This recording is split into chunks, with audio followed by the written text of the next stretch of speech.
جی تو اس وقت جو ہے ہم صحن انقلاب اسلامی کے اندر موجود ہیں. صحن طلائی بھی اسے کہا جاتا ہے، اور یہاں پر جو ہے ہم اس وقت موجود ہیں.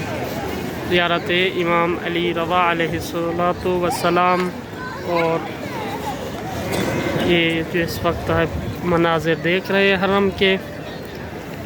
چلیں پانی بھی پی لیتے ہیں. کہتے ہیں اس پانی کے اندر خصوصی طور پر جو ہے نا وہ شفا رکھی گئی، اور واقعاً شفا ملتی بھی ہے. میں جب اس مشہد المقدس میں کچھ عرصہ میں نے قیام کیا، تقریباً 1.5 سال، تو میں مریض ہو جاتا.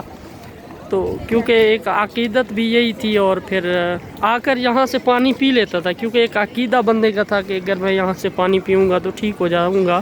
تو واقعاً ایسے ہوتا تھا کہ اگر گلا خراب ہوتا، کھانسی ہو جاتی، تو واقعاً اس پانی کو پینے سے واقعاً ٹھیک بھی ہو جاتا تھا. اور واقعاً ایسے ہی ہے کہ ان ہستیوں کے دینے میں کوئی کمی نہیں ہے. فرق یہ ہے کہ ہمارے مانگنے میں جو ہے وہ تھوڑی مشکل ہوتی ہے کہ ہم کس طریقے سے ان ہستیوں سے مانگتے ہیں. پہلے جو ہے اس کی اس طریقے سے نہیں تھا، البتہ اب اس کو تھوڑا چینج کر کے بنا دیا گیا ہے. اب یہ والا سین آ گیا ہے. اس طریقے سے پہلے ایسا نہیں ہوتا تھا. پہلے اس کی جو سیٹنگ تھی وہ اور طرح کی تھی.